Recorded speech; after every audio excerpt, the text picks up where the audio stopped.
Unified Church of God presentation.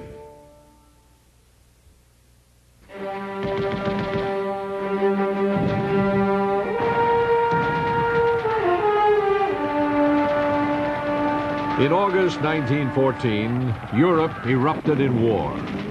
For 4 terrible years, the great powers battled each other until they reached a standstill in the fields of France and Belgium.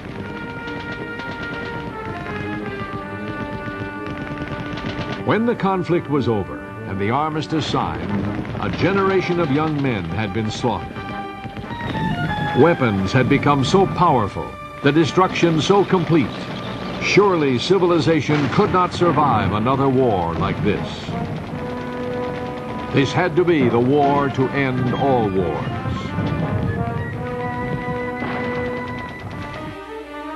Following the armistice, King Albert I of Belgium visited a battlefield in his shattered kingdom. Appalled by the scenes of ruin and slaughter, the king ordered an iron shell casing found on the battlefield to be cast into 4 watch cases. He intended to present the watches to the 4 individuals who he felt had made the most significant contribution to peace.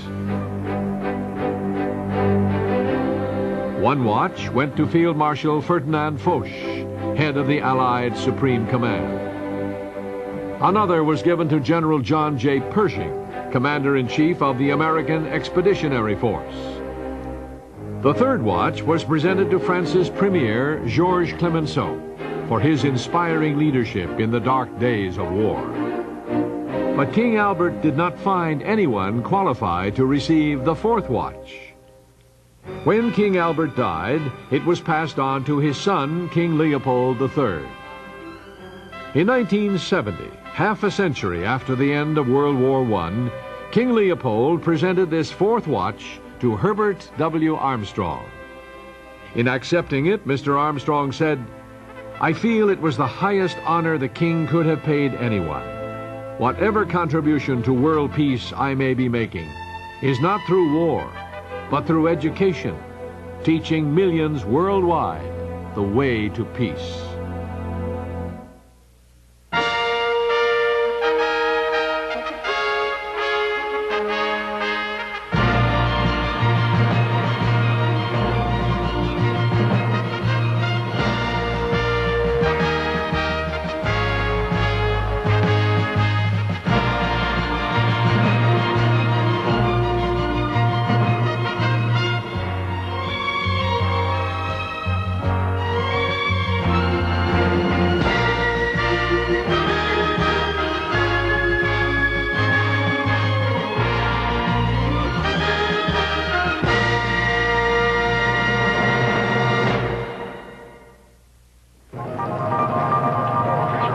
The 20th century has been a time of paradox, the most progressive and yet the most destructive decades in all history.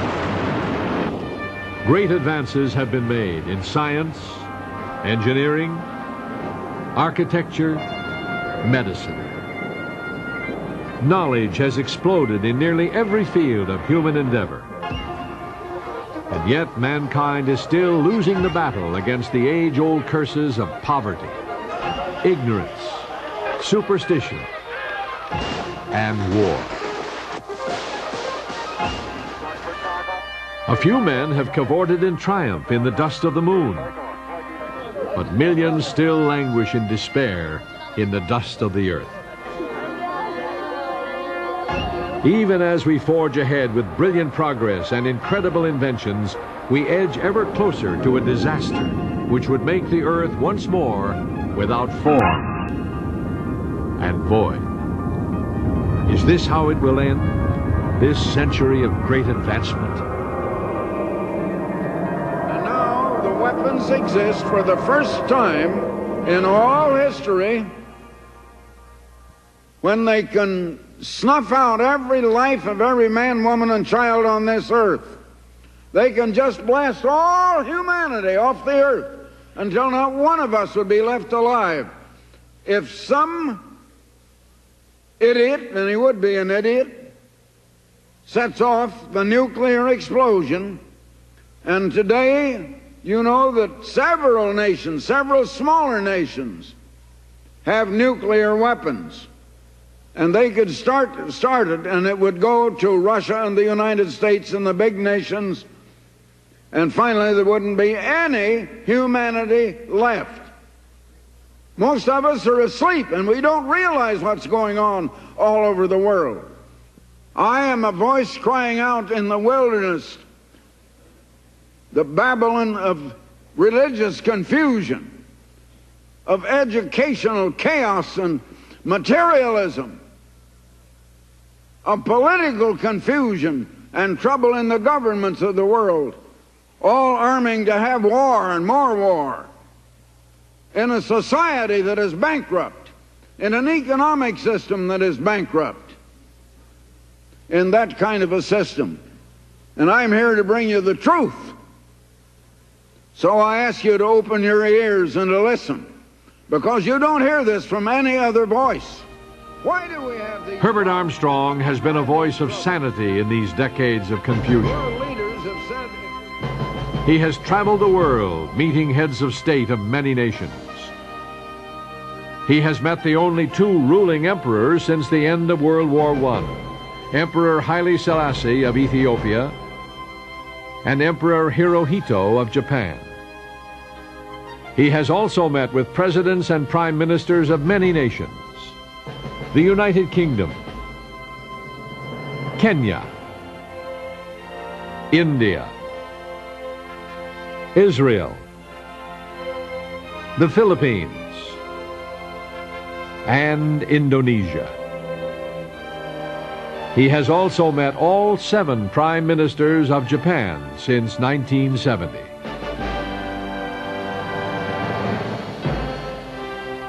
Mr. Armstrong explains the true cause of mankind's troubles, why, in spite of the great progress in physical knowledge, the nations of the world cannot find the way to lasting peace. I've been coming to Japan now for many years.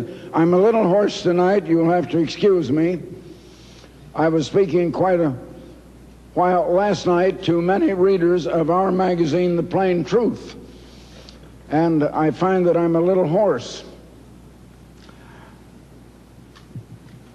But as I was telling them last night,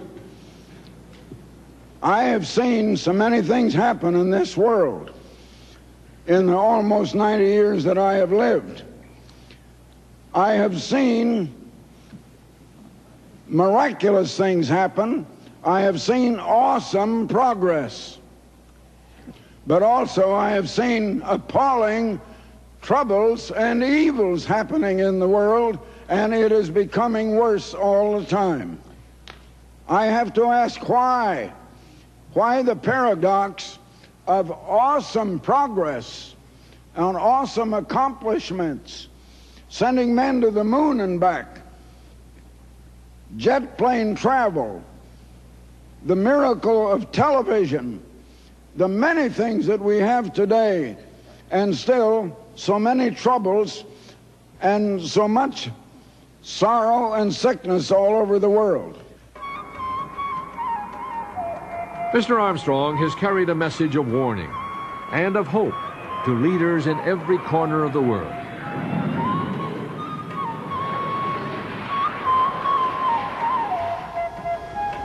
His relentless efforts to explain the true meaning behind world conditions have earned him the title Unofficial Ambassador for World Peace. In the remote Himalayan kingdom of Nepal, 2 great Eastern religions coexist. It is the only Hindu kingdom in the world, as well as the birthplace of Buddhism.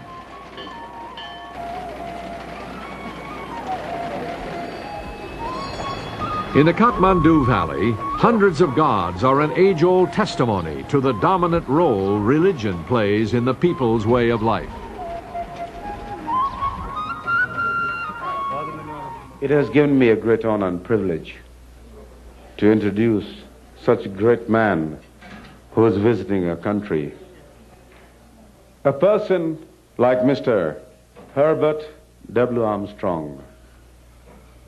This gentleman, from all his life, has one ambition and one thought, and that is peace in the world. There should be peace, no war. They've called me an unofficial ambassador for world peace, and so I am. But let me say that there has to be a reason why we don't have peace.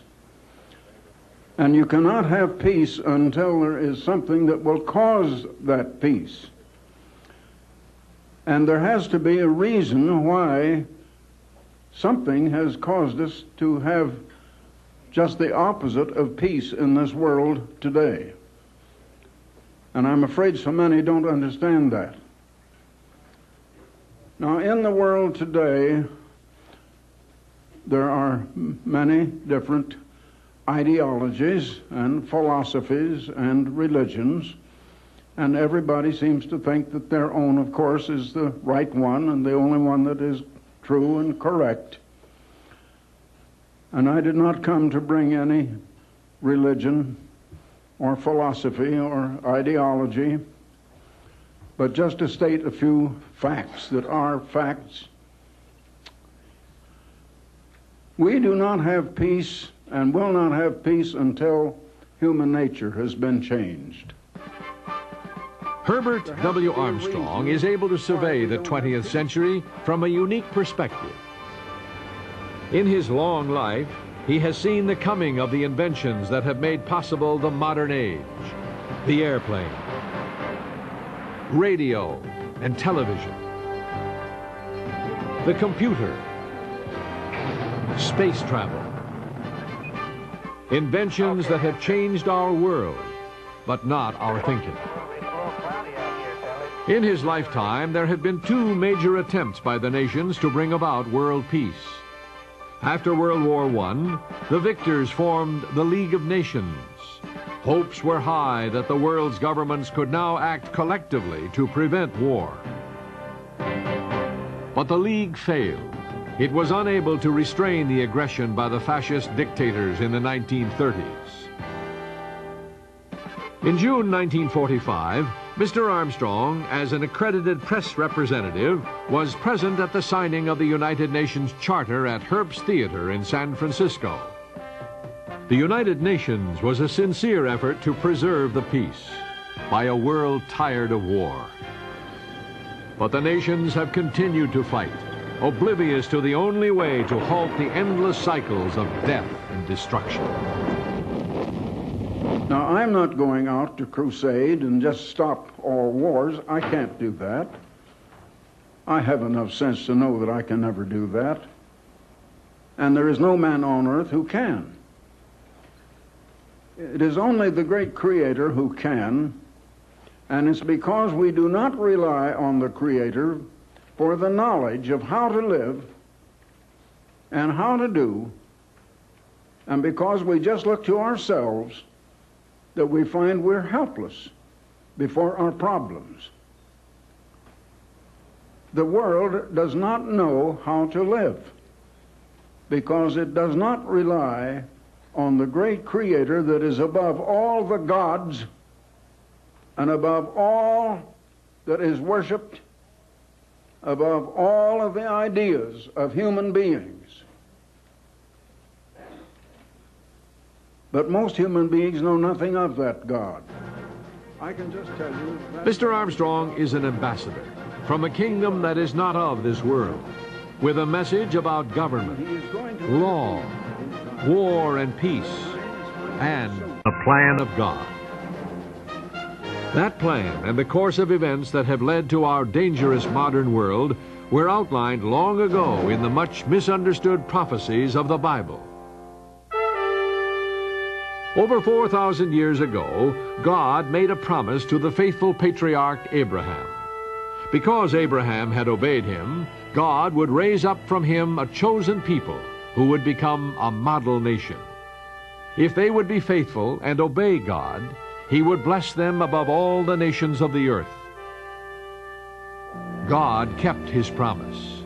He brought the descendants of Abraham's grandson Israel out of slavery in Egypt and revealed to them a way of life, 10 great commandments, and laws, statutes, and judgments that would allow them to live in peace and safety in the promised land. The chosen people rose to the peak of their power and influence in the days of King Solomon. But after his death, they split into two: a northern kingdom of Israel, dominated by the descendants of Israel's son Joseph, and the southern kingdom of Judah. And they forgot their God. The northern kingdom continued for 2.5 centuries, sinking ever further into idolatry, until in the 8th century B.C., God allowed his people to be conquered and taken into captivity by the armies of the Assyrian Empire. The southern kingdom struggled on for 120 more years, but eventually, ignoring the warnings of the great prophets, Judah suffered the same fate. In 585 B.C., Jerusalem fell to the Babylonian emperor Nebuchadnezzar, and the inhabitants of Judah were led into exile. Jerusalem was in ruins, and the promised land laid waste. It seemed as if the promise had been broken. But God had not forgotten his people or his plan. In Babylon, a young Jewish captive, Daniel, is summoned before Nebuchadnezzar to interpret a strange dream that had troubled the Babylonian emperor. You, O king, were watching, and behold, a great image. This great image, whose splendor was excellent, stood before you, and its form was awesome. This image's head was of fine gold, its chest and arms of silver, its belly and thighs of bronze, its legs of iron, its feet partly of iron and partly of clay. You watched while a stone was cut out without hands, which struck the image on its feet of iron and clay and broke them in pieces.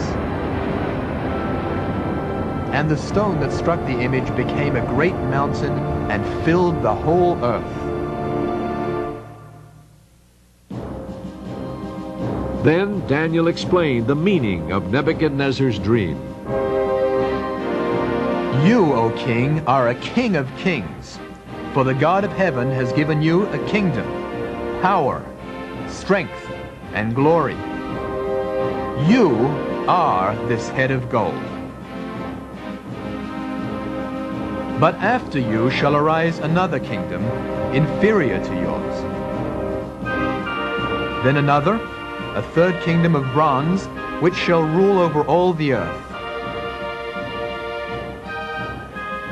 And the fourth kingdom shall be as strong as iron.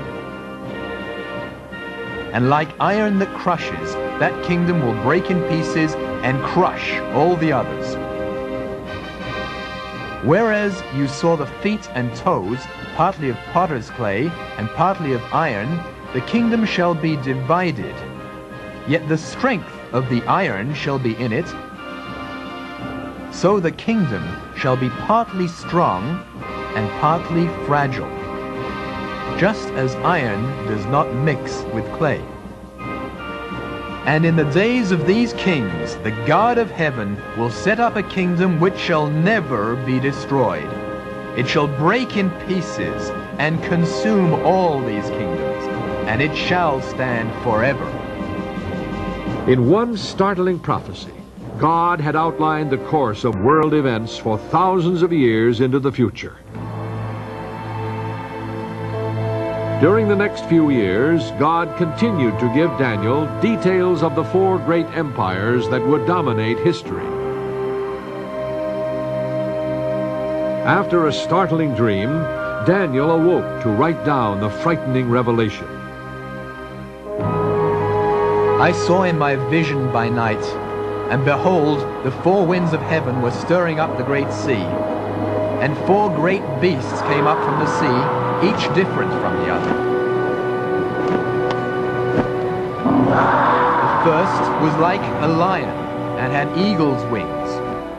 I watched till its wings were plucked off, and it was lifted up from the earth and made to stand on 2 feet like a man, and a man's heart was given to it. And suddenly another beast, a second, like a bear. It was raised up on one side, and had 3 ribs in its mouth between its teeth. And they said thus to it, Arise, devour much flesh. After this I looked, and there was another, like a leopard, which had on its back 4 wings of a bird. The beast also had 4 heads, and dominion was given to it. After this I saw in the night visions, and behold, a 4th beast, dreadful and terrible, exceedingly strong. It had huge iron teeth. It was devouring, breaking in pieces, and trampling the residue with its feet. It was different from all the beasts that were before it, and it had 10 horns.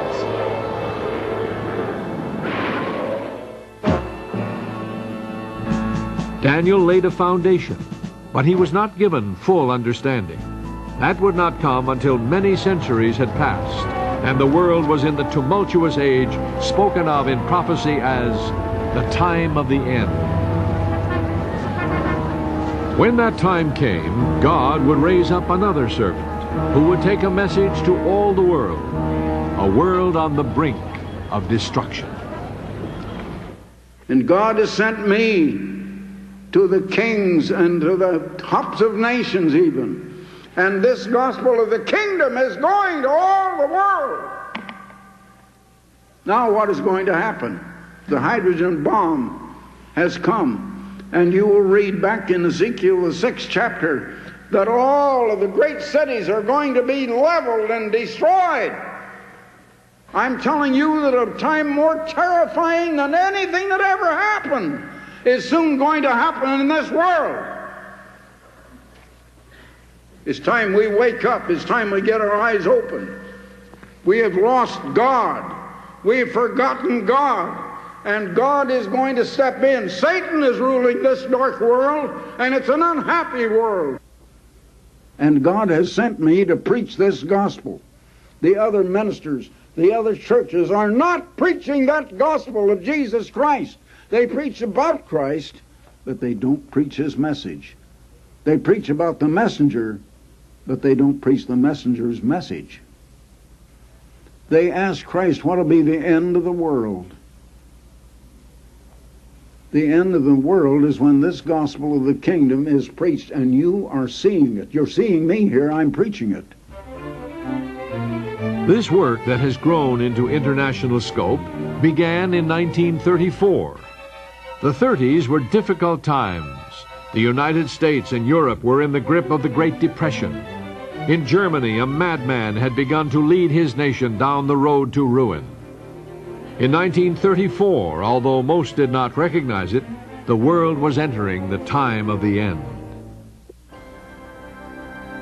Far from the center of turmoil, in the quiet Willamette Valley of western Oregon, God was leading Herbert W. Armstrong to understand the significance of these times.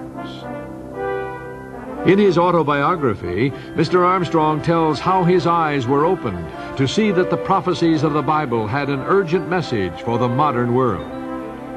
Herbert W. Armstrong was being prepared for a vitally important mission.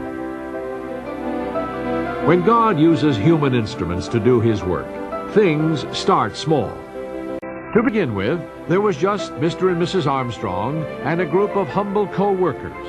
But God was beginning to lay the foundation for a powerful last witness to the nations of the world.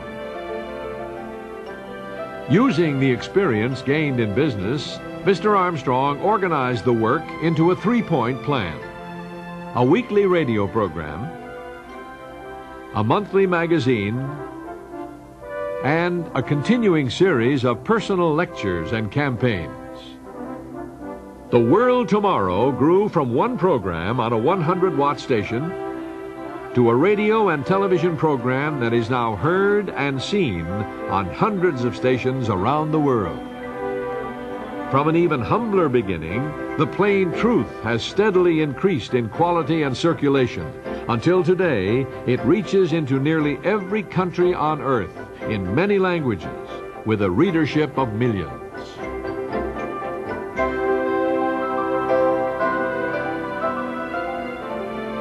The third part of the three-point plan also began small. Mr. Armstrong held meetings in rented halls in the towns and villages of the Willamette Valley. As the work grew, he planned campaigns in other parts of the United States and eventually overseas. But God had even bigger plans for this part of the three-point plan. The turning point came in 1968. As the world moved closer to its date with destiny, God thrust his servant into the international arena. Like so many other major advances in God's work, it began with a series of apparent coincidences.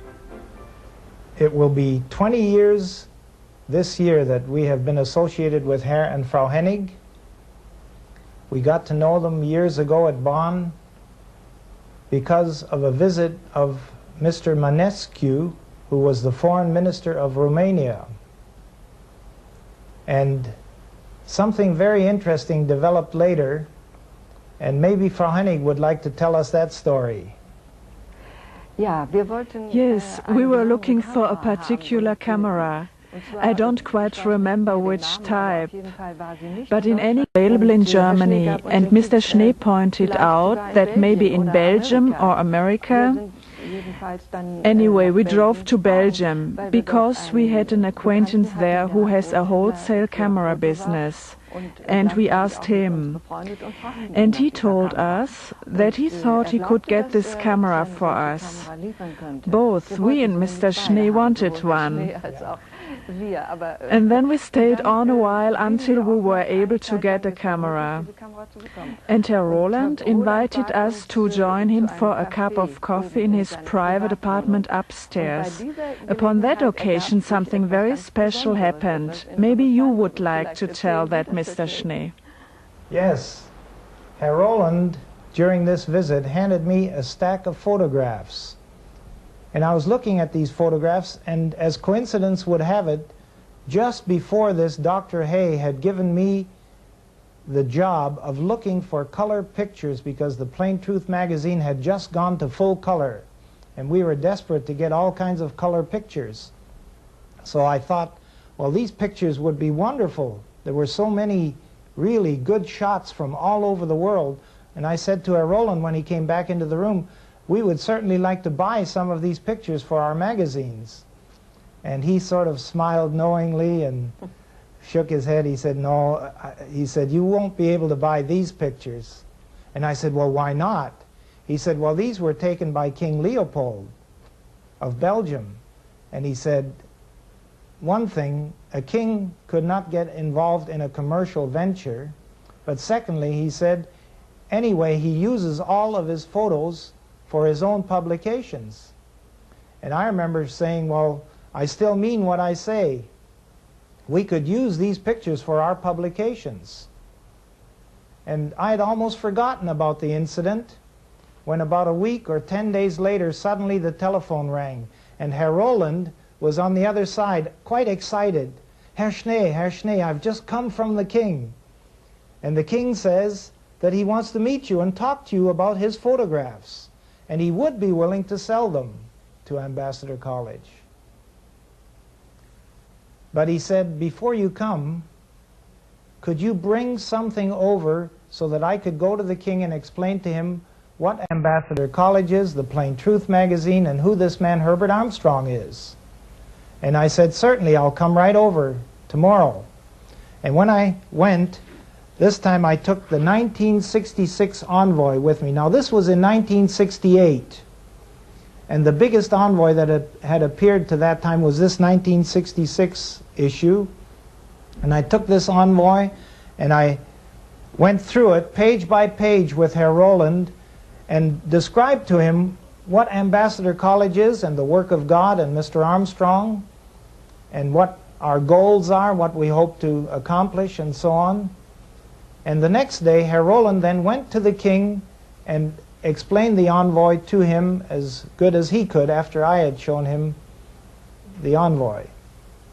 Then Herr Roland came back to me, and Herr Roland said, after seeing the envoy, the king would rather meet Mr. Armstrong. Of course, my vanity wasn't hurt, except maybe a little. But he said, King Leopold wants to meet the man that has raised up this fine college. Yes. And so I had a tiger by the tail now, because I had not even told Mr. Armstrong anything of what had gone before. So I called him up. He happened to be in England at the time. And I remember my opening sentence was, I hope I haven't done anything wrong, Mr. Armstrong. And he said, oh, what have you been into now? And I said, well, Mr. Armstrong, we have an invitation for you to meet King Leopold. And then I went on to explain how it all came about, and he said, well, you haven't done anything wrong. But he said, I'm not sure I'm going to go. I'm going to look into it first. And then about a week later he said, well, I've got all the facts. And he said, I've decided to go, so you can tell King Leopold we would be happy to accept his invitation. It was quite a thrill to go with Mr. Armstrong into the king's palace and to be received by his servants. We were ushered into a waiting room, and then within a few minutes we were brought into a large drawing room. I remember the king sitting at a small coffee table with chairs of padded furniture, very elegant. The king motioned us to come near and greeted us, shook hands, and asked us to sit down. And then quite a shock came, because the opening sentence that the king spoke was, Mr. Armstrong, why have you come to see me? And I thought, well, ghastly, doesn't he know he has invited him? What have I gotten Mr. Armstrong into? But Mr. Armstrong, very calm and collected, just said, well, I understand that you've had a look at our 1966 envoy describing Ambassador College, and that Herr Schnee has shown that we have an interest in your color photographs, and that you have actually invited me to come here. And the king said, yes, that's right. And a few more sentences were exchanged, and it seemed a very short while, and the king said, well, let's go down to my hobby room and let's look at some of my favorite slides. And I remember he showed us about 125 color slides, again from all over the world. And of course Mr. Armstrong was really elated to think that we could have such photographs for the Plain Truth magazine. And it was soon after this first visit that Mr. Armstrong made to King Leopold that he was invited back again.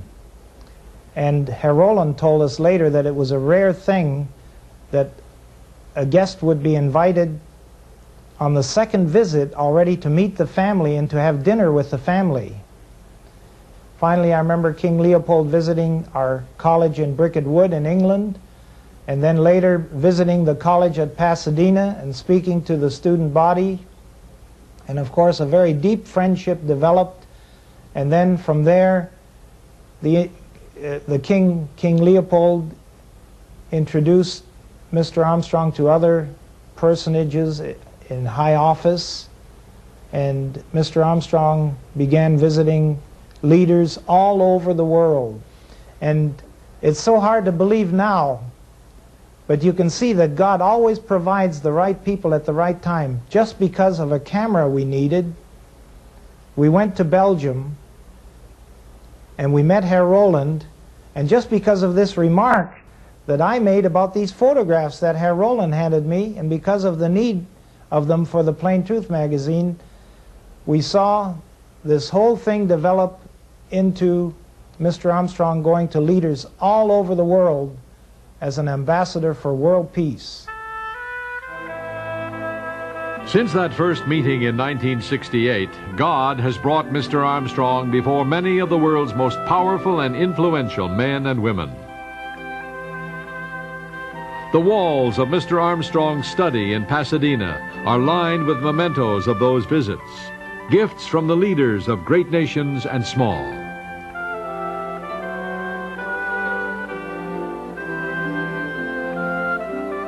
Some are still in office. Others are no more, victims of old age, of political intrigue, or sometimes the assassin's bullet. Sincere leaders like Anwar Sadat of Egypt, whose dreams of peace were ahead of the violent times in which he lived. Incidentally, Mr. President, I want to say one thing right straight from the heart. I respect and admire you more than I can tell you. Because you have risked everything in an effort for peace. And your heart has to be in it, and it has to be genuine. And not many will do that. I meet heads of state all over the world, but I have not known one that would risk what you did of acquiring the enmity of the Arab world in order to have peace. Now that takes courage, and you had it. Thank you very much. Thank you. And I'm going to let the world know it, because I reach a part of the world. Very good. Very good. Less than a year later, Anwar el-Sadat lost his life for the peace he sought.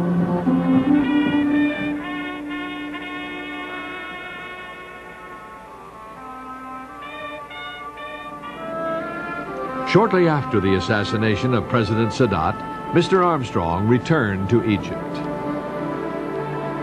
I was out to the memorial yesterday where President Sadat lies buried. I did give a little salute, and I just said quietly, well, goodbye, my friend.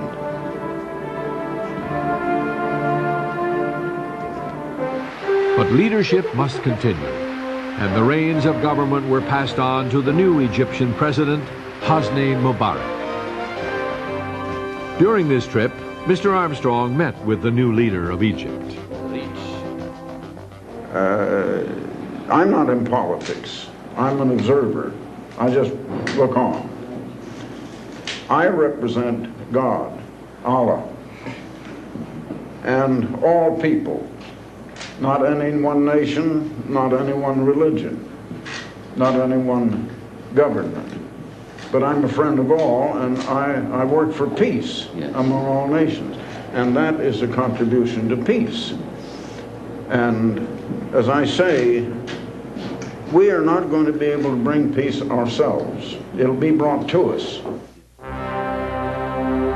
In the cause of world peace, no region of the world is more crucial than the Middle East. This is the arena in which the fate of civilization will one day be settled. Mr. Armstrong has traveled often in this troubled area. He has kept friendly ties with leaders of both sides of the conflict, such as King Hussein of Jordan, President Suleiman Frangieh of Lebanon, Prime Minister Hedi Nouira of Tunisia, and Prime Ministers Golda Meir, Yitzhak Rabin, and Menachem Begin of Israel. Focal point of the Middle East's troubles is Jerusalem, holy city for three of the world's great religions, and center of contention in the long struggle between the Arab and Israeli people. Mr. Armstrong travels frequently to this pivotal city.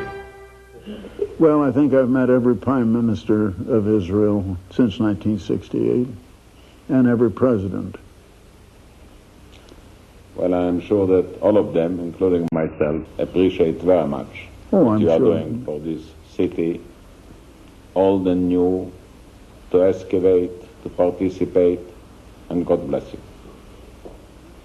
How do you foresee conditions here in the Middle East now, in the immediate future? I think we have a chance to break through the wall of belligerency. It's a very complicated business, but after a very long interval, there is a chance, and I think it is for us responsible people not to miss it. Not to miss it. Do you think that... Mr. Armstrong discussed the problems that the Middle Eastern leaders face in their quest for peace, including the role of Israel's close neighbor, King Hussein of Jordan. I think the king knows where he wants to arrive, but he didn't find yet a way to do so. I know he would like to have peace with you. I think so. Yes. I think last time I saw him was 2 years ago, and Mr. Begin was Prime Minister.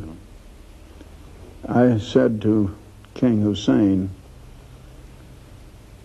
I would like to bring Mr. Begin over here in my airplane and have you come out to the plane, and my crew and myself and all of us would leave and leave you two on the plane and get acquainted. I know Mr. Begin well enough. I believe he would be glad to do it. And I know you would too, Your Majesty, if. And he began to laugh and he says, yes, you're right, I would, if. But he would like to, if he could. I think so, yes. I think that he has his eyes set on peace, but he has to negotiate many difficulties. I hope you have the breakthrough that you spoke of. We shall try very hard. Thank you very much. We owe it to our friends and to our posterity. We owe it. We shall try very hard. Well, I can tell you this much. We're going to have more troubles all over the world. In the end, we're going to have world peace. It isn't going to come right away, though. And it isn't going to come easy. Jerusalem is a city that has rarely known peace. Human passion and religious fervor ensure that prophecy must take its inevitable course. And in the hills and valleys that surround Jerusalem, civilization will be brought to its knees.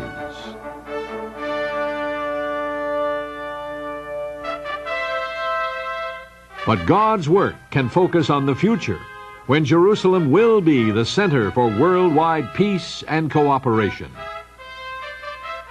Through the Ambassador Foundation, Mr. Armstrong has worked with Jerusalem's leaders to provide centers where Jewish and Arab children can learn to live, play, and work in peace. It is a significant effort, showing in a practical way that peace can never come until a generation of children have been prepared for a way of life other than war. Mr. Armstrong worked with Mayor Teddy Kollek in supporting the children's playground in Liberty Bell Park that was established during America's bicentennial. In recognition of his contribution to the welfare of the city's people, Mayor Teddy Kollek presented Mr. Armstrong with a token of appreciation. Yeah. Well, President Armstrong, all your life you have been a fighter of giant lies and of giant untruth. And as you regard yourself a descendant of David, and rightly so, here in the city of David, we would like to present you with this symbolic sculpture in silver and gold of David with his slingshot defeating Goliath. The stories of the Bible are better known to you than to anybody around this table. But here it assumes particular symbolism and particular content. And Mr. Ravid reminded us of the children storming you and appraising you for what you did there, or if it's the very recent contemporary history of helping ICCY with their daily programs. And I'm sure you'll continue with many of these things, but here we are mainly to thank you and proffer you this symbolic gift, which says it all just by looking at it. Thank you very much.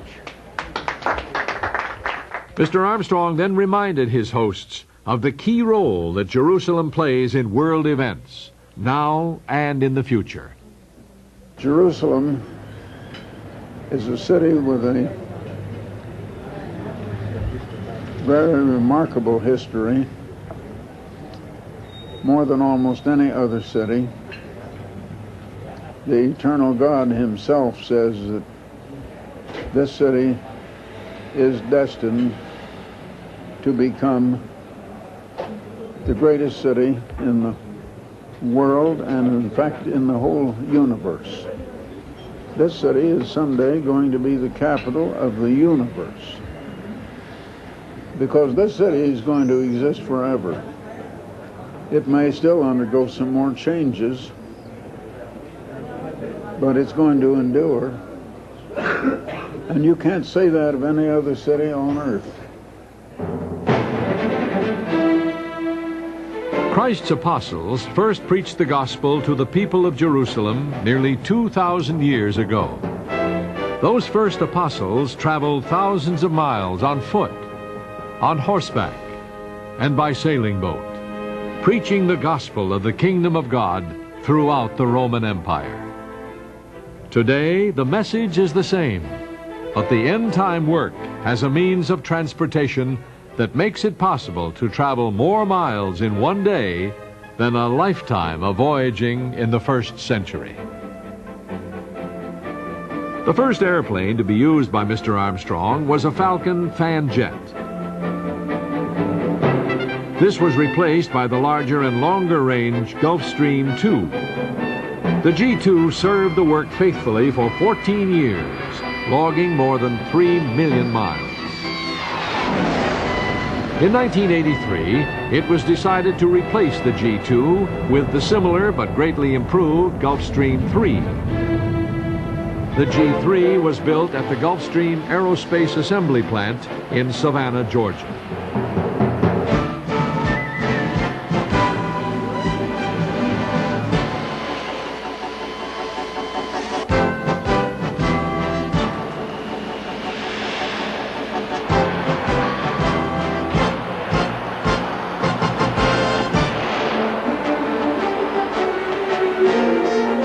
Once the mainframe has been assembled, the thousands of parts that make up a modern jet aircraft are carefully installed. The aircraft's systems are thoroughly tested before it leaves the production line. Roger, Gulfstream 417. Power levels to idle. Levels and idle, roger. Okay, start your dry crank. Right engine motoring over, combine flight and utility coming up. Roger, select landing gear up. The landing gear up is locked. Observe hydraulic readings as follows. Combine 3,000 pounds, utility 0, flight 1,500. Gear up, systems read as noted, ready to proceed. Aileron, rudder, and elevator operated while applying wheel brakes, ground spoilers, and thrust reversers. Move slow now.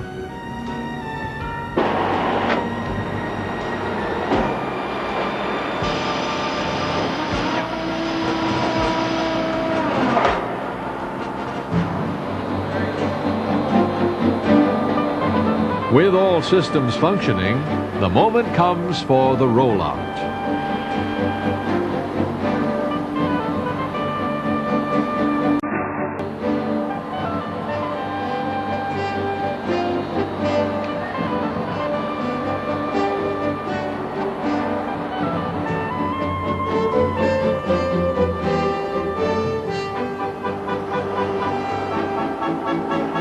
There are still many more hours of engine and flight tests to be completed.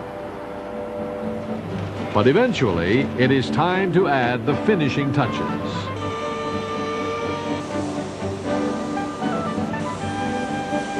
In the paint shop, the distinctive Ambassador College color scheme is carefully applied.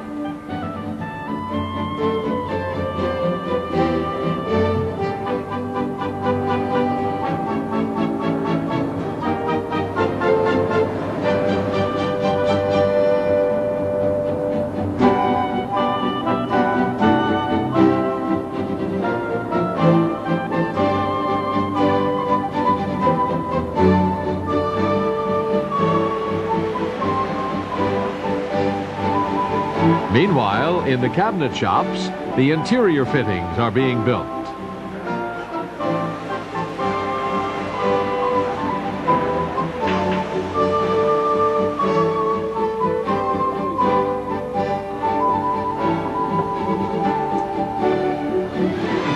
As the interior begins to take shape, Mr. Armstrong visits Savannah to personally inspect the progress on his new office in the sky.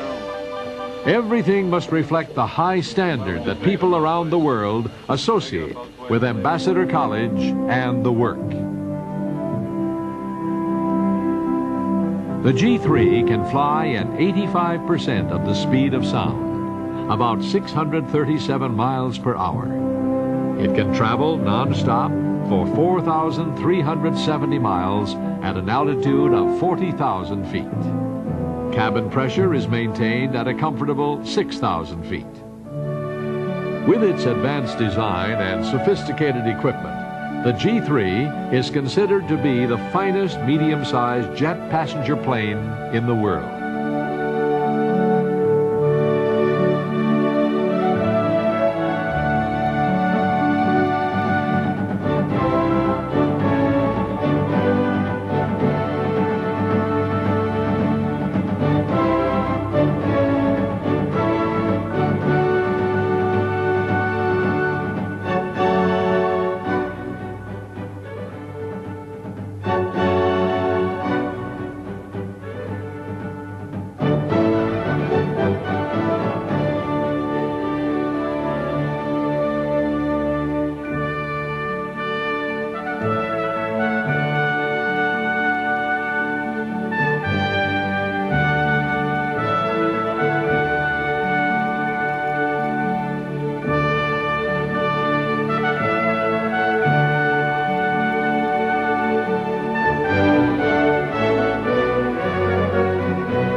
On August 19, 1985, the new G3 was flown to the airstrip at the Ambassador College campus in Big Sandy to be delivered to Mr. Armstrong.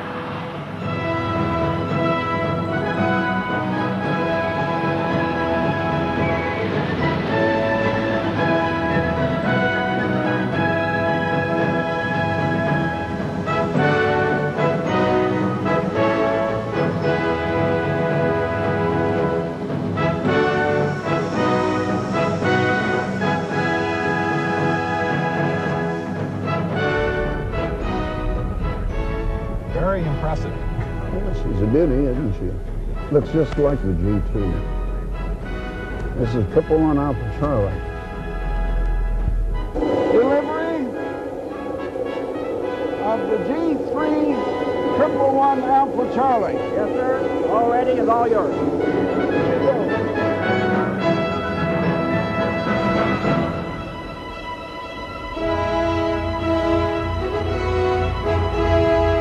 And so a powerful new tool began its years of service to the work of God.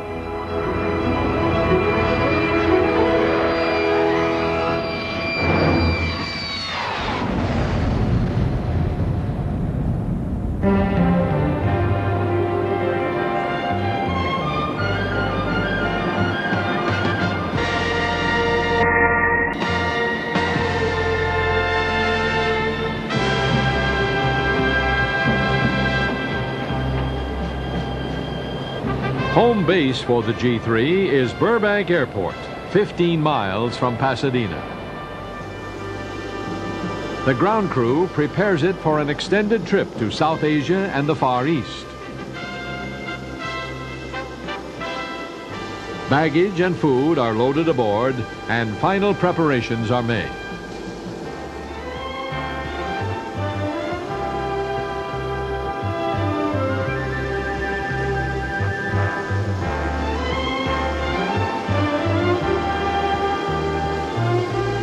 After Mr. Armstrong and those traveling with him arrive, Captain Ken Hopke and co-captain Larry Dietrich make a final pre-flight check.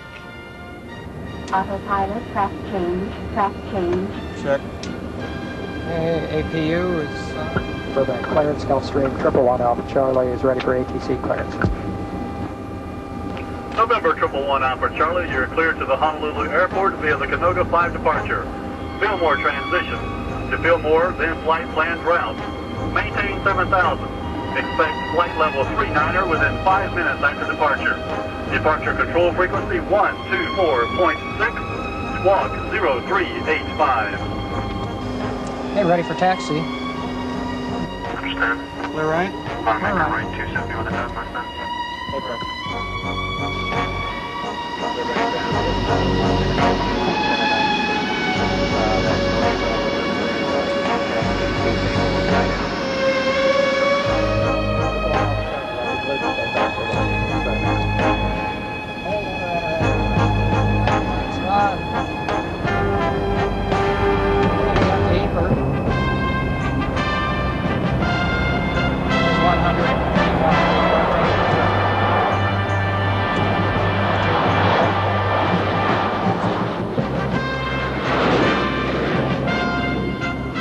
The G3 takes off from Burbank and heads out across the Pacific Ocean.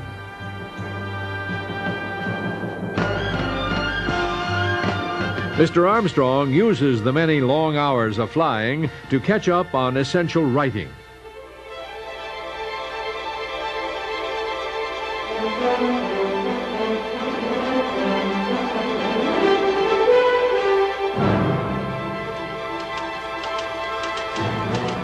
I visit many heads of state all over the world. I probably have visited more heads of government in their own offices than any other man. And so often people ask me, well, what do I talk about? Do I preach Christ to them? Do I try to get them to accept Christ? I think it's about time we understand. If I went in with some message like that, will you give your heart to the Lord? I would be thrown out on my ear. In other nations, in foreign nations where they have different religions, they don't want some other religion coming in. Yes, sir, it's right here. I have to use a little more wisdom. What do I talk about? I talk about the conditions that they're confronted with. I talk about world conditions and problems that are far greater than they themselves are able to cope with. I talk about the cause of these conditions. I go as an ambassador, an unofficial ambassador for world peace, and they receive me as an ambassador for world peace. But I have to tell them why we don't have peace. I have to show them how peace is going to come and why we don't have it. Now, actually, the cause is the violation of God's law. Do I talk to them about God's law? Do I talk to them about sin? Of course I do, but I don't use those terms. I don't talk as a religious man. So I talk to them in language they understand. And so I talk about giving and about loving and being concerned for the welfare of others as well as yourself. And this world is built on the philosophy of get. Everyone wants to get for himself. And that's what's causing all of the troubles in the world. And you know, that makes sense to heads of state. They're practical men. They see these things about them all the time, and they begin to listen when I talk about those things. Do I talk about the kingdom of God? Yes, I do. And God is going to intervene, and sometimes I tell them that straight out. So many of them get the message, and they do understand.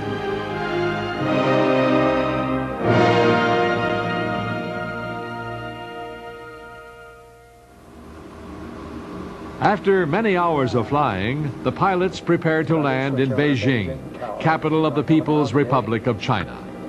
Beijing Tower, November 111 Alpha Charlie for landing Beijing. November 111 Alpha Charlie. You are clear to land runway 36. Surface wind is 350 at 10. Roger, clear to land 11 Alpha Charlie.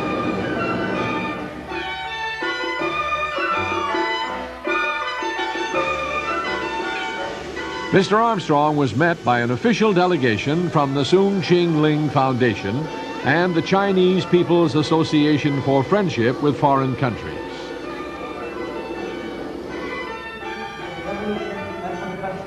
Later that day, at a reception, Mr. Armstrong was welcomed by Madam Kang Kijing, who is considered to be China's First Lady. A key event in Mr. Armstrong's 6-day visit was a meeting with China's most prominent leader, Deng Xiaoping, in the Great Hall of the People. China is undertaking a sweeping modernization program.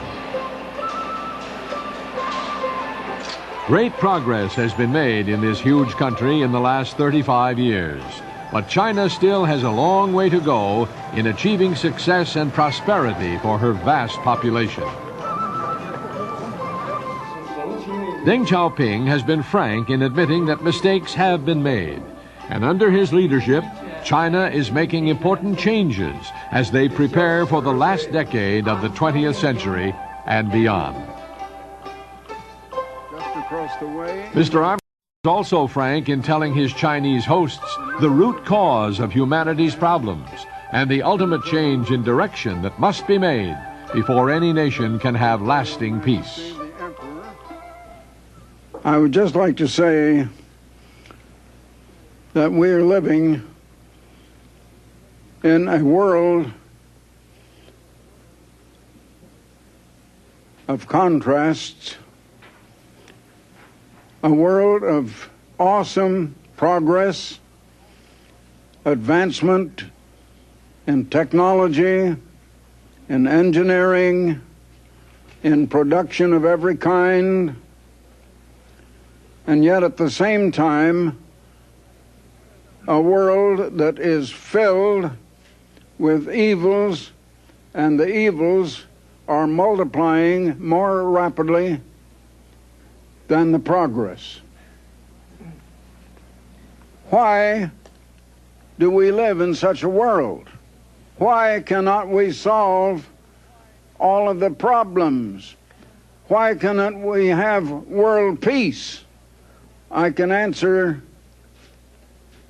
in just 2 words: human nature. 我的回答就是2个字，这就是人性。 Human nature. Human nature always seeks to get and to take, but has no concern for the good of others. If we're going to have real world peace, we will have to overcome that tendency of human nature. An important contribution towards peace is to teach tomorrow's leaders the way of cooperation and service. China has hundreds of millions of children. As chairman of the Ambassador Foundation, Mr. Armstrong has established a working relationship with Chinese organizations dedicated to serving youth. Several months before Mr. Armstrong's visit to China, the Ambassador Foundation sponsored children from the Children's Palace in Shanghai on a tour of several American cities.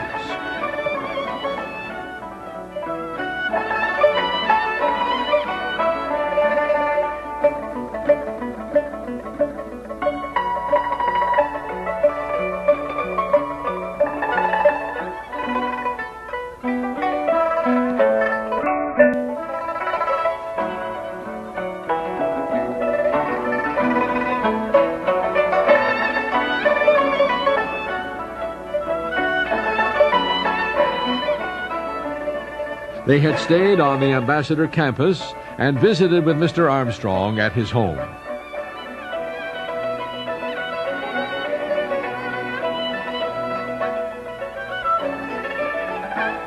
During his trip to China, Mr. Armstrong visited the Shanghai Children's Palace, where talented children are taught a variety of cultural skills. The reunion with his Chinese grandchildren was a highlight of a busy week.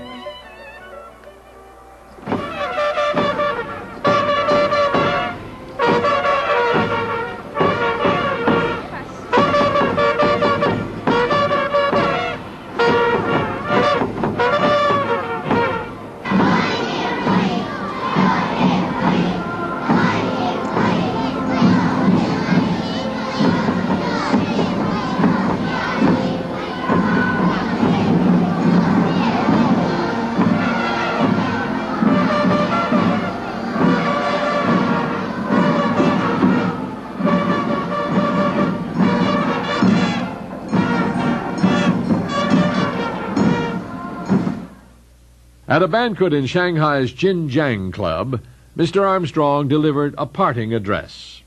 The world is now threatened with nuclear war, and all of the experts admit that if a nuclear war starts, it can never be stopped. 现在世界上面临着核战争的威胁，专家们都认为，一旦核战争爆发了，就无法停止这样的战争的。And if a nuclear war is not stopped, it would erase all human beings off this earth.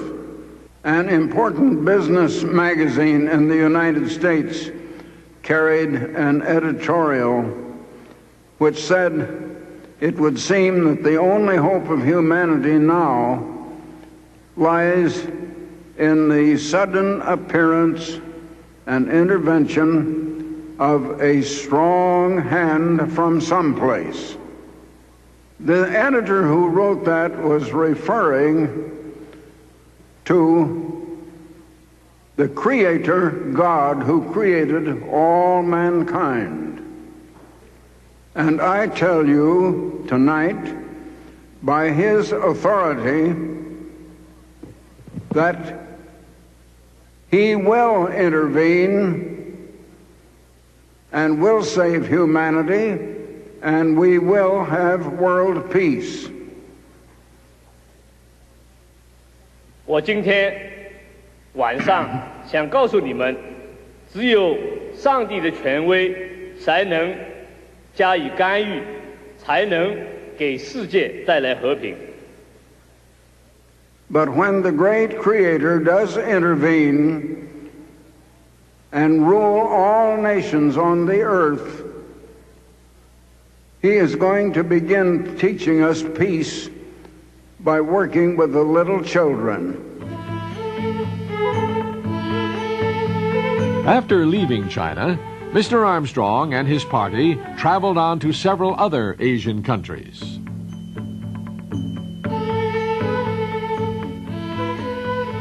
He was also invited to visit the leaders of the beautiful but troubled island of Sri Lanka, located in the Indian Ocean off the southern tip of India.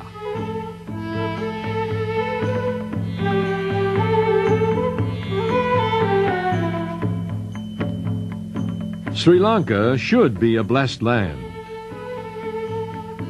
With its small population and abundant resources, the nation has been able to avoid some of the problems that other nations in this poverty-stricken region must struggle against.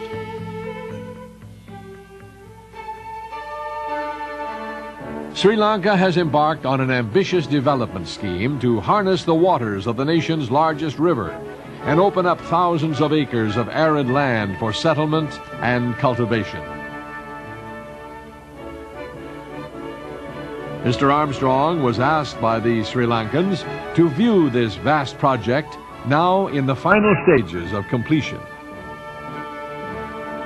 Sri Lanka is the only developing. Later, he discussed Sri Lanka's development with President Junius Jayawardena. I wanted to see that. President explained that in spite of spectacular progress, Sri Lanka is going through a time of trouble. Separatists, seeking their own state in the north, have engaged in several acts of terrorism. Hundreds have been killed and wounded, and the calm of this tropical island paradise has been shattered. The Sri Lankans have learned that material development of itself does not bring peace. Man can find a way to control the power of mighty rivers, but he cannot stop the tide of anger, resentment, and contention that flows from human hearts. In a lively press conference with Sri Lankan radio, TV, and newspaper reporters, Mr. Armstrong explained why the nation could not find peace. Well, all our problems are caused by human nature. And human nature is essentially selfish. Now, I can explain those things. I can say that it comes from self-interest, from the spirit of competition, always from the point of view of the interest of oneself or one's party or one's race or one's religion or whatever one is a member of. But we're living in a competitive world. We're living in a world that is based fundamentally on the philosophy of get. And so we still do not have peace because people do not know the way to peace. The way to peace is having concern for your fellow man. The way to peace is love. The way to peace is cooperation and helping one another and having a loving concern for the good of other people. And that gets into human nature. Now, I cannot change human nature. I can talk about it and I can explain and I can give the reason. But every one of you must make up your own mind what you're going to do. I can't make up your mind for you. And that's the same with everybody else on earth. I can't make up the minds of other people. I can only make up my mind what I want to do. But I can explain the truth and the cause of wars and the way to world peace, and it will not come until mankind comes to have love for his neighbor. And today, man doesn't love his neighbor. Nation doesn't love other nations, they love their own nation.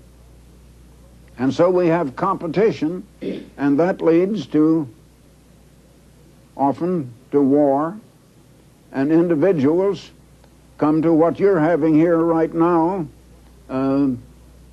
The kind of violence has come into terrorism. And terrorism comes in the same way as war, from a wrong attitude of mind, a wrong desire of just selfishness and of opposition toward other people and wanting to use force of some kind to have your own way against other people. I don't have a magic wand. I can't wave a magic wand and just say the world has peace. You can't bring it about that way. I have to look at the facts as they are. And the facts are human nature. But I feel what you have just said is only philosophy and does not offer any solution to our problems. How will that produce peace now? It won't produce peace now. I'm just telling you the facts that what will produce peace. And I say to you that we human beings are not going to produce peace. I think that all religions, at least, know that there is a higher power. Many of them don't know what that higher power is. They don't have it defined, perhaps, because they don't know. But there is a higher power, and that higher power is going to have to come and bring us peace. We're not going to bring peace, but the great Creator, God, is going to have to intervene and bring us peace if He has to force it upon us. And that's the way peace is finally going to come. As for Sri Lanka, we have prayed to God to solve our ethnic problem. But I don't think even God can promote peace in this country. I say to you that God could intervene right now. But that is not His will to do that, and He is not, I can tell you that, He is not going to intervene right now. He's going to let us learn some lessons. Human beings do not know that they should love their fellow man. And so we go about loving our own selves instead of our fellow man. And God is going to let us punish ourselves and bring about wars and kill so many people, it will come to the place where we would destroy every man, woman, and child on the face of the earth. The weapons of mass destruction now exist. The United States has them, the Soviet Union has them, France has them, China has them. Other nations are beginning to have nuclear weapons. And a nuclear war could erase all human life from this earth.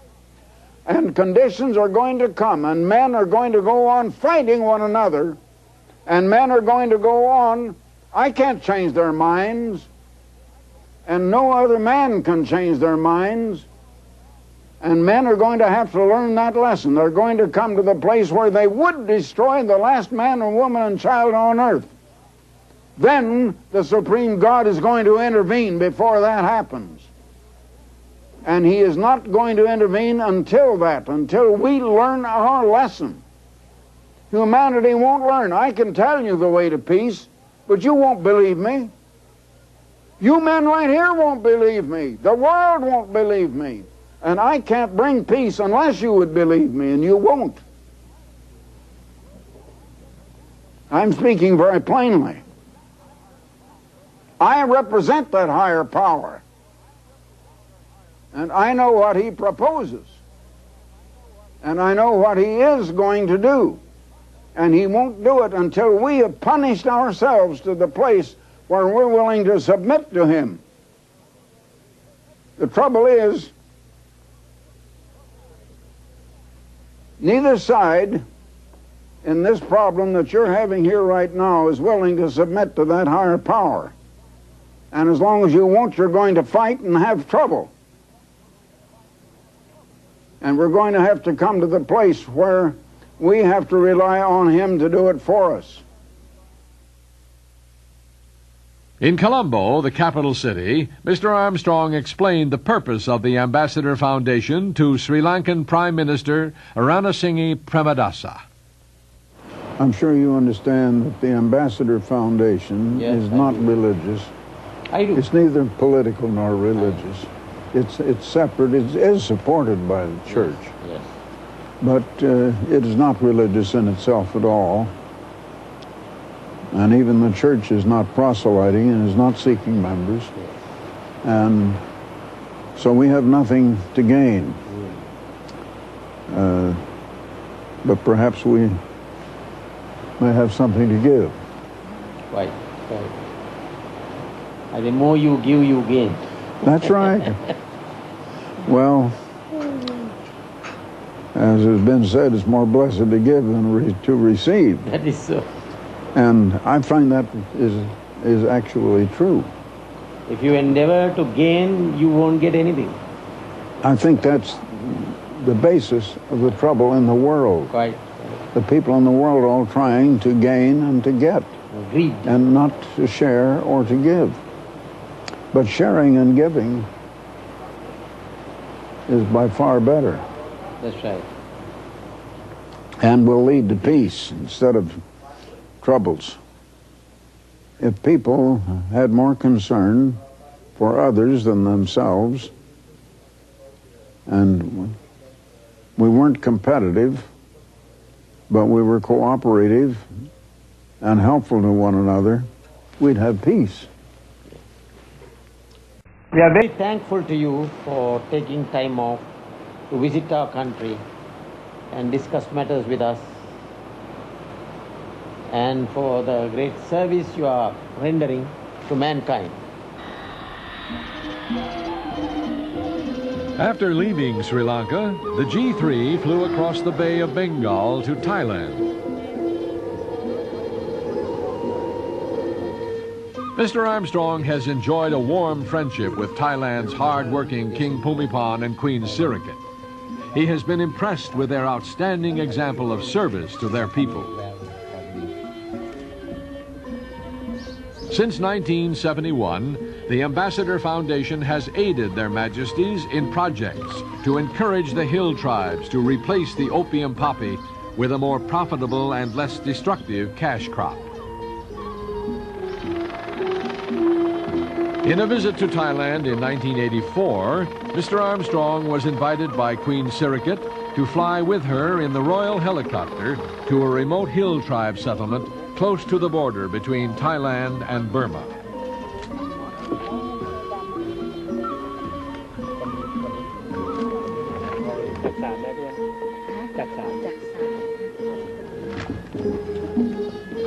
The Queen showed Mr. Armstrong the progress that had been made in helping these backward people develop a more settled and prosperous standard of living.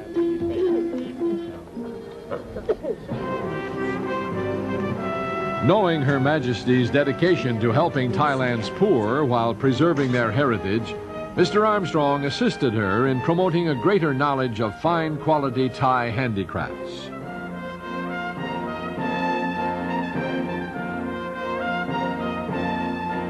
The Ambassador Television Studios produced an hour-long documentary which told the story of King Bhumibol and Queen Sirikit's total dedication to their people.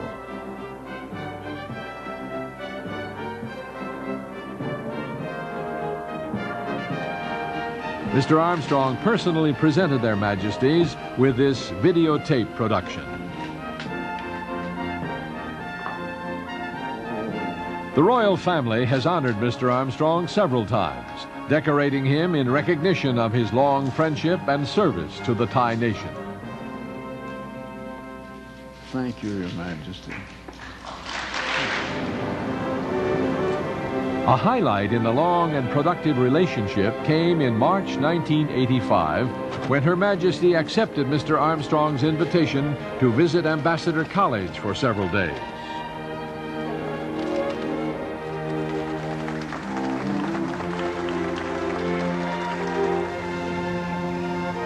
Mr. Armstrong escorted the Queen on a personal tour of the college's beautiful Pasadena campus.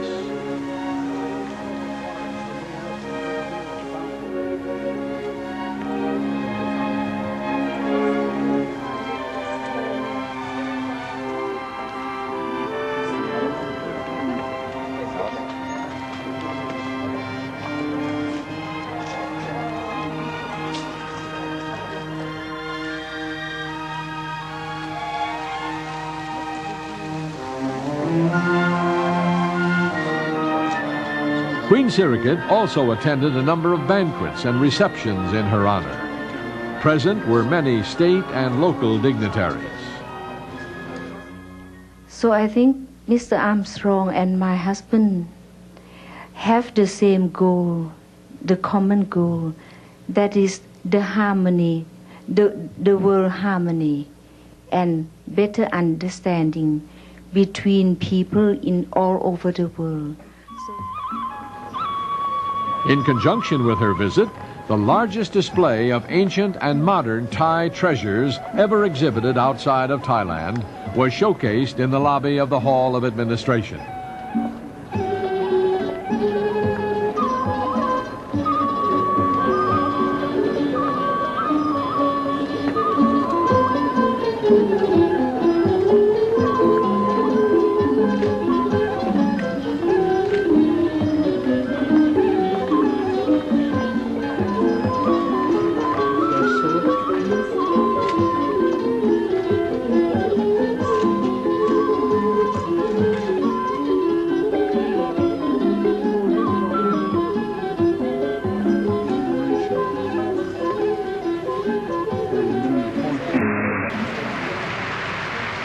Later, on the stage of the Ambassador Auditorium, Mr. Armstrong introduced Queen Sirikit to an audience of distinguished businessmen and leaders of the local community.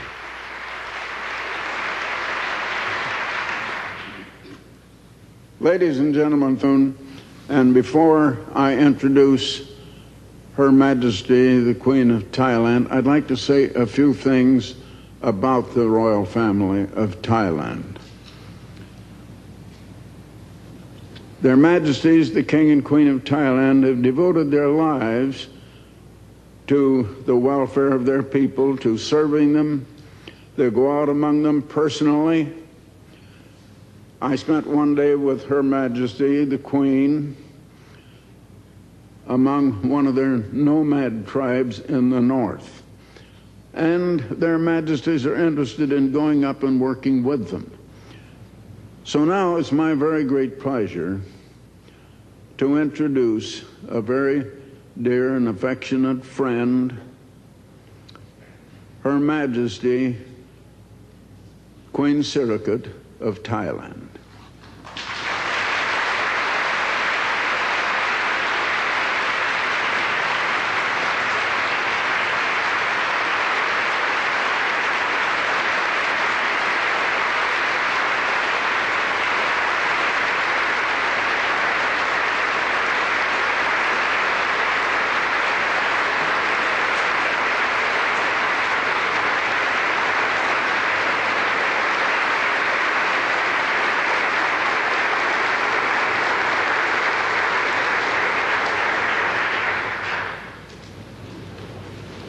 I'm very happy today to visit the home base of Mr.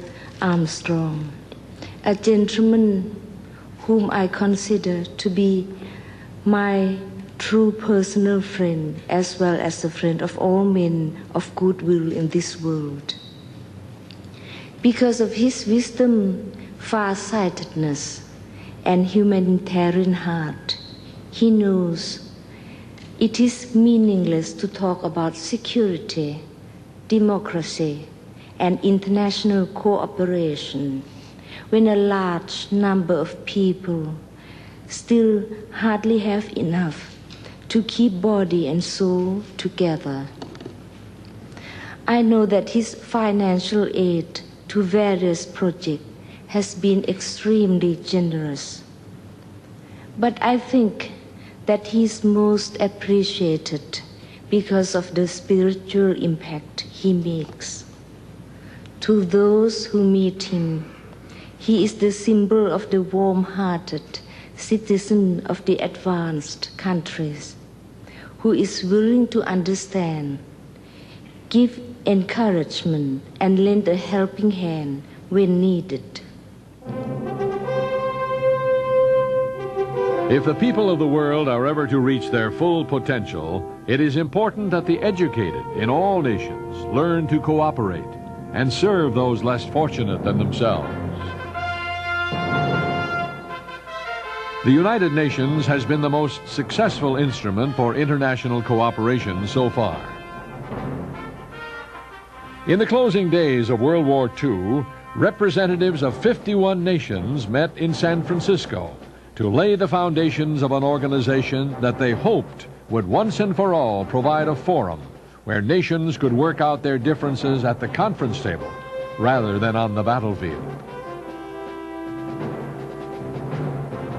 It is in many ways the most effective vehicle that man has ever devised to improve communication between nations.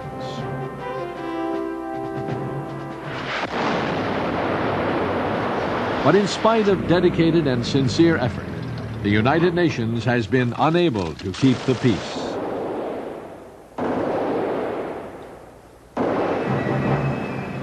In June 1985, representatives of the world's nations gathered once again in San Francisco to commemorate the 40th anniversary of the United Nations.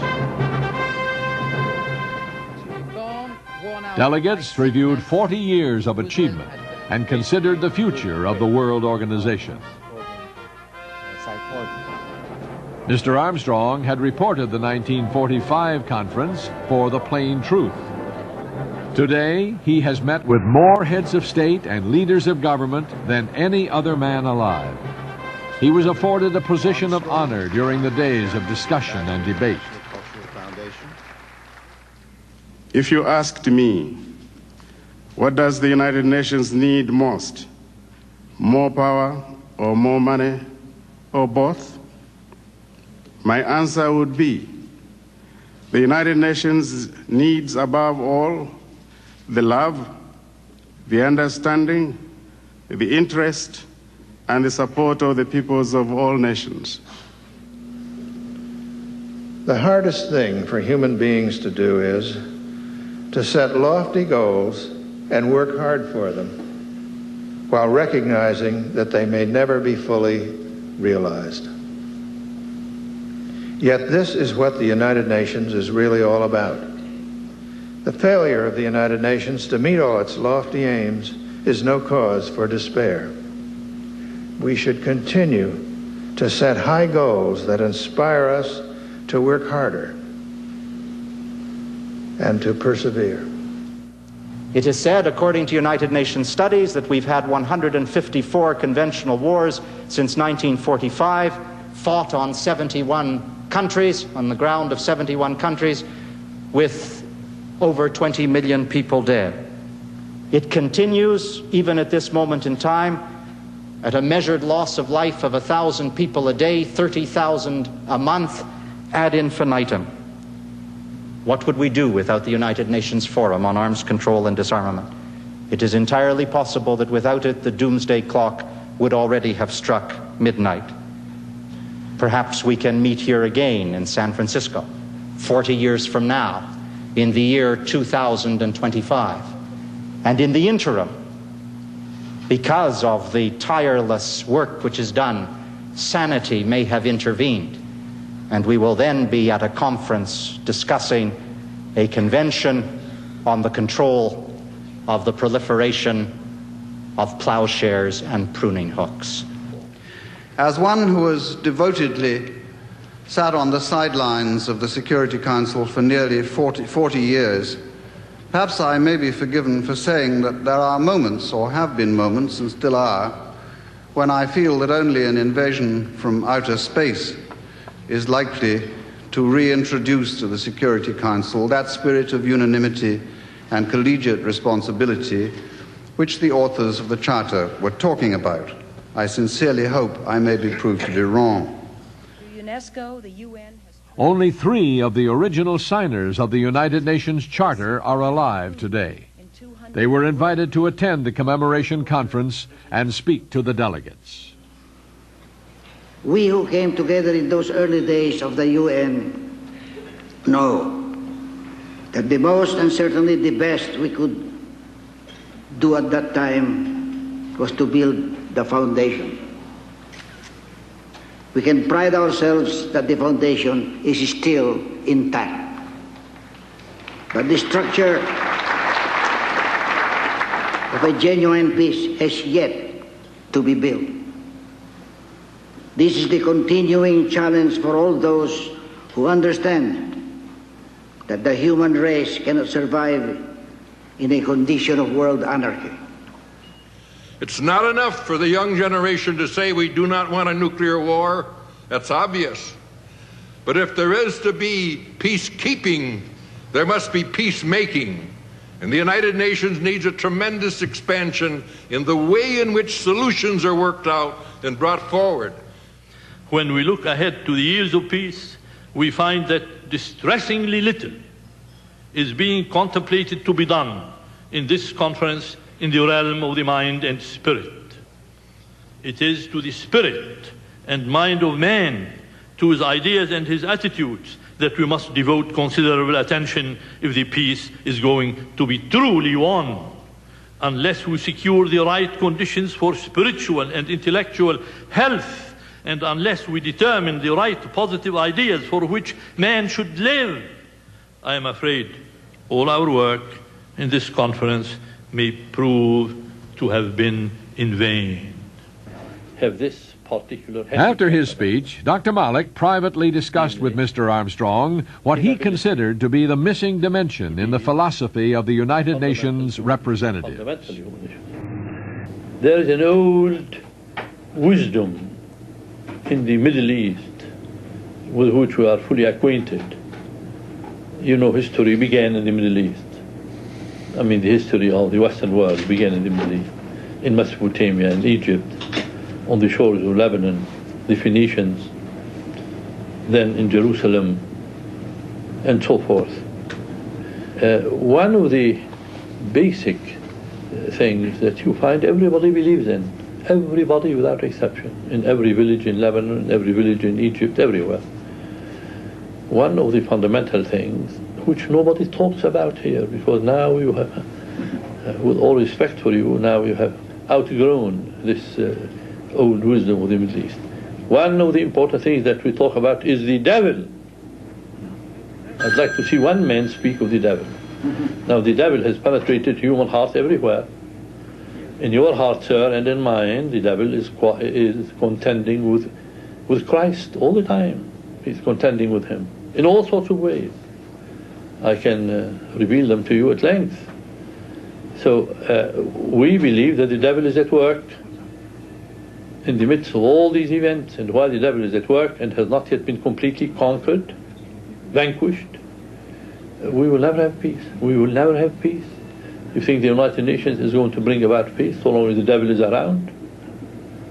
We had 1,000 people today at lunch, more than 1,000, maybe 1,500.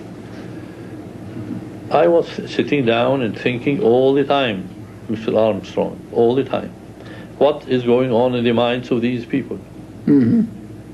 Well, I'm not sure the devil was not there in the minds of these people. I'm not sure at all. With all their schemes and ideas and emotions and aspirations and plannings and all kinds of things. The devil is at work. So this is a thing that if you ask anybody, any peasant in Lebanon or in Egypt will tell you, of course the devil is at work. Of course the devil is at work. But here, the devil has so much conquered you that you don't talk about him. You wouldn't dare talk about him. I didn't say conquered you. This is the wrong way of putting it. But he is so clever that one way with which he acts is to conceal himself. Today, few people realize that this is Satan's world. As Satan's rule of this earth draws nearer to the end, it becomes increasingly important for an ambassador of the kingdom of God to reach many nations with the warning of tribulation and the promise of peace. There is a special urgency in reaching the nations of the industrial world, for the prophecies show that it is these nations that will trigger the crisis that catapults the human race into the final trial. Since the end of the Second World War, Europe has known 40 years of peace, one of the longest periods without war in this continent's stormy history. After the destruction of the war, the nations have rebuilt. Behind the scenes, patient, cautious men have been working for future prosperity and the fulfillment of an old dream, a United States of Europe. Because of Europe's critical role in the fulfillment of prophecy, Mr. Armstrong has kept in contact with these architects of a united Europe. Such a man is Dr. Otto von Habsburg, son of the last Austrian emperor and a leading member of the European Parliament. Dr. von Habsburg, I wonder if you can bring me up to date a little bit on the progress of the unification project here in Europe. I will tell you, we have, of course, made a major breakthrough with the enlargement. With the accession of Spain and Portugal, this was a major breakthrough. You see, I have a little bit directly to do with it, since I'm the first vice president of the mixed committee between the European Parliament and the Spanish Cortes. So I was in the negotiations. When Europe starts uniting, which will be the strongest body, the European Parliament or what will be the strongest? I hope it will be balanced. I think there is a fair chance of it being balanced. You see, I wouldn't be happy about any of the powers being too strong. They should all be checking each other, because if a power runs away with too much of influence, it's always dangerous. You know, it's like in a state, it's the same thing. The checks and balances are something very important to keep freedom. Leaders like Dr. von Habsburg plan for a united Europe that will be a powerful force for peace and democracy in the world. The birthplace of European democracy was ancient Greece.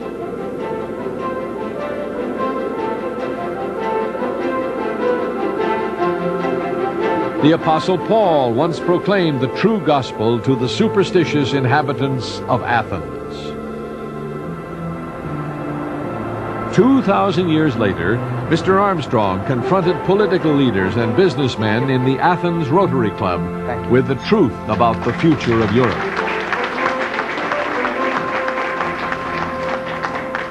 Ladies and gentlemen, good evening.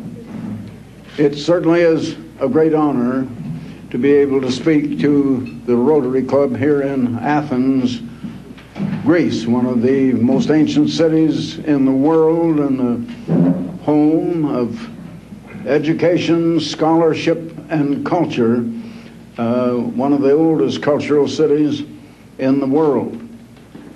I come to you as an unofficial ambassador for peace.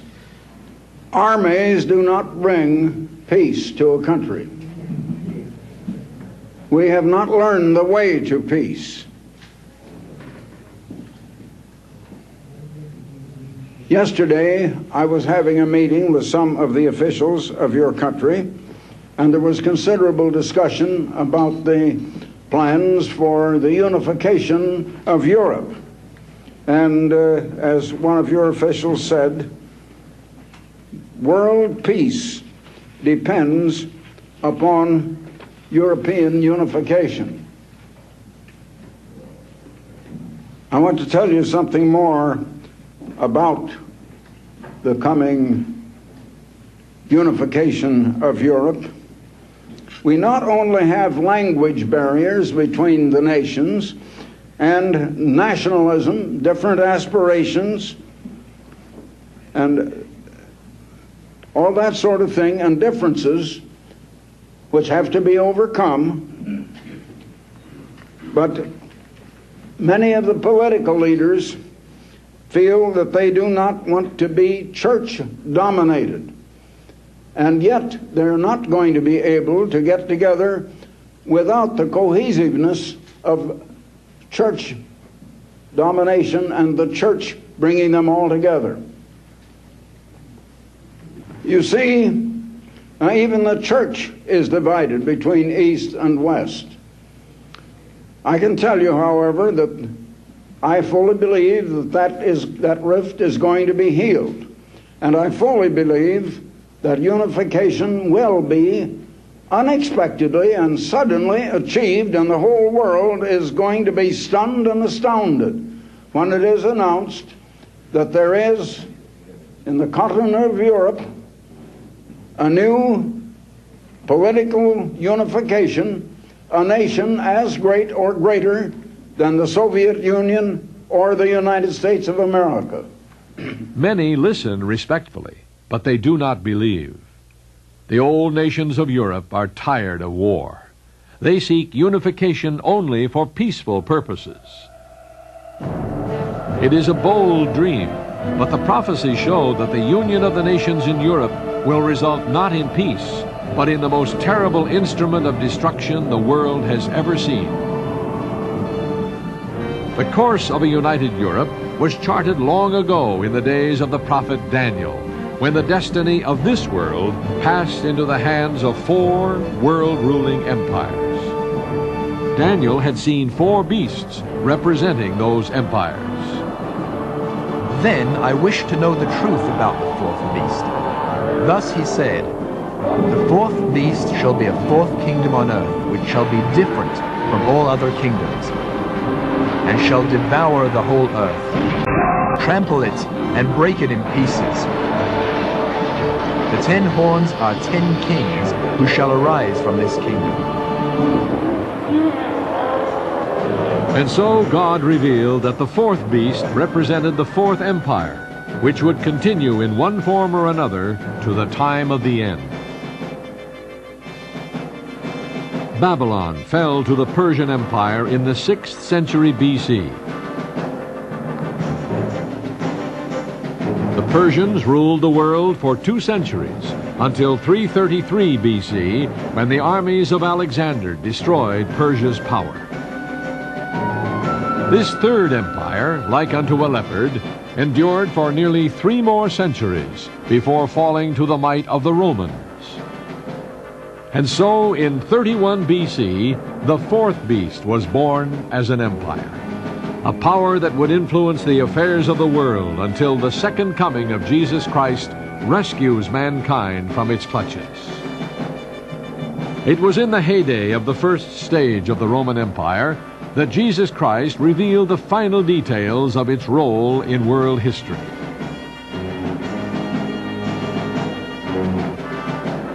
On the Mediterranean island of Patmos, the elderly apostle John received the visions recorded in the Apocalypse or Book of Revelation. He saw in vivid detail a cataclysmic war that would take place at the end of the age. Against this backdrop of mayhem and destruction, John saw once again the savage beasts of Daniel's vision, now combined into one all-consuming monster. Then I stood on the sand of the sea, and I saw a beast rising up out of the sea, having 7 heads and 10 horns, and on his horns 10 crowns, and on his heads a blasphemous name. Now the beast which I saw was like a leopard. His feet were like the feet of a bear, and his mouth like the mouth of a lion. And the dragon gave him his power, his throne, and great authority. And all the world marveled and followed the beast. So they worshiped the dragon who gave authority to the beast. And they worshiped the beast, saying, "Who is like the beast? And who is able to make war with him?"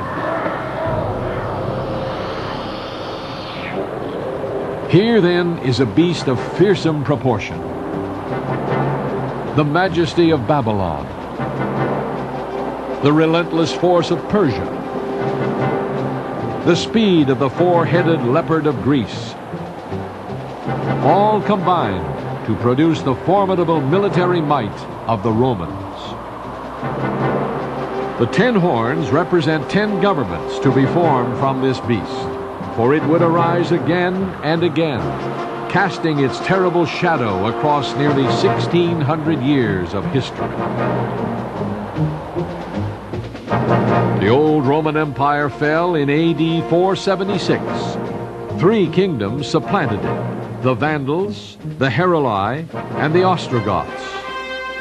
Then the Emperor Justinian restored the power of Imperial Rome in AD 554, as symbolized by the 4th horn of the beast. In AD 800, Charlemagne was crowned by the Pope on Christmas Day as a successor to the throne of Rome. In 962, the 6th horn became known as the Holy Roman Empire of the German nation, when Pope John XII crowned Otto the Great. Then in 1530, the Habsburg dynasty reached the apex of its power when the Pope crowned Charles V as the Holy Roman Emperor. This dynastic 7th horn lasted until it was overthrown by Napoleon, who, seizing the crown from the hands of the Pope, crowned himself emperor.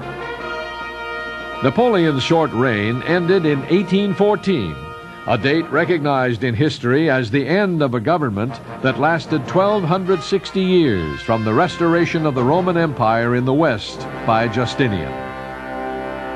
But the beast was not dead. By 1870, Garibaldi's efforts led to a united Italy, thus beginning a chain of events that resulted in the formation of the 9th government to arise out of the Roman Empire. In 1923, the fascists under Mussolini had already come to power in Rome. Meanwhile, an attempt by the Nazi Party to take over the German government was thwarted. But 10 years later, Hitler did rise to power, and his Third Reich was soon to lunge out at Europe and hold it captive for 5 nightmare years.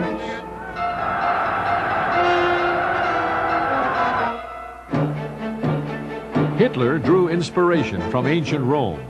Even his architecture was inspired by the styles of the Caesars.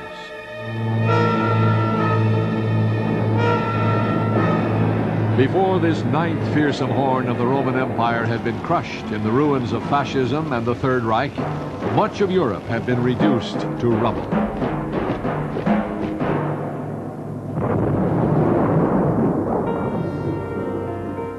"40 years later, there is little left to remind the visitors of the ravages of war.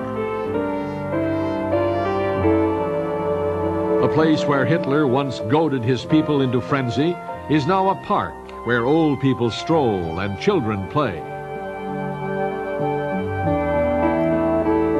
Close by, the review stand at Zeppelin Field, where the legions of the Third Reich paraded before their Führer, is now in ruins.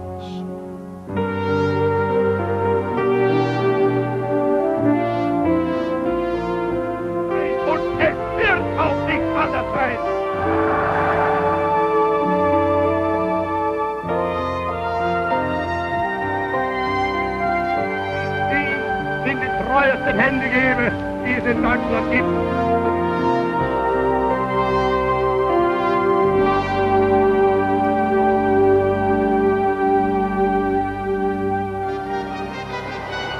But it is not the end. The terrible beast must appear once more for a final rampage of destruction. The prophecies show that 10 nations, or group of nations in Europe, will join their economic, military, and political forces. It will be a fragile union, iron mixed with miry clay. But old rivalries and quarrels will be suspended for a time. Held together by a common need and a common faith, these nations will become a third superpower. It may at first seem to be a peaceful union, but the Bible reveals the true nature that lies beneath the surface.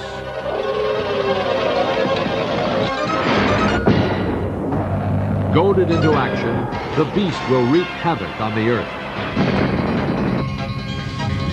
The armies of the beast will lash out, laying waste the modern-day descendants of the ancient house of Israel. Then the beast turns in its rage on the nations of the east. Finally, powerful armies gather to fight a climactic battle for Jerusalem. So great is the fury, so awful the weapons, that humanity teeters on the brink of destroying all flesh, man and animals alike, from off the earth. Only the intervention of God can save humanity. And God does intervene. Jesus Christ returns to earth in power and glory, stopping the fighting, subduing the adversaries, rescuing his chosen people from cruel tribulation.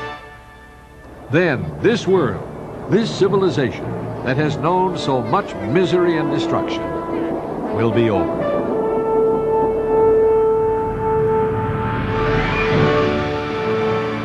Jesus Christ will establish his kingdom on the earth, which will lead the world into 1,000 years of peace.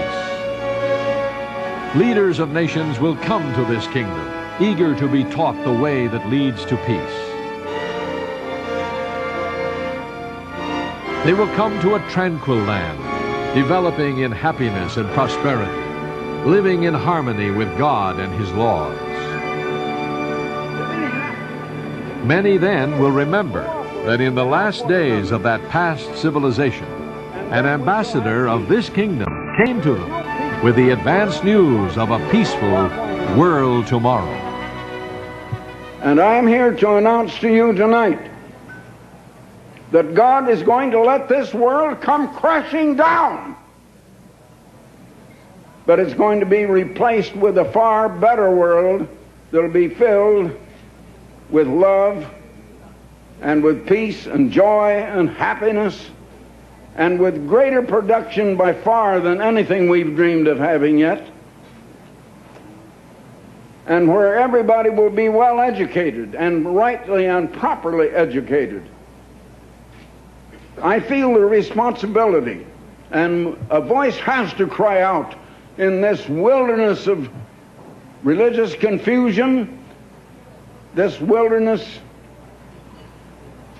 of a Babylon of ideas, and everybody having different ideas and everybody against everybody else. Someone has to cry out with that message and announce what is going to happen, as certain as the sun is going to rise and set tomorrow. Now, I know you haven't heard anything said like this before, but I have been sent here by that eternal living Creator God, the God over all races and all people and all nations, to tell you the truth, which missionaries have failed to tell you, which religions have not known and have not been able to tell you, which the colleges and universities do not teach, which science doesn't even understand. But you have been told tonight.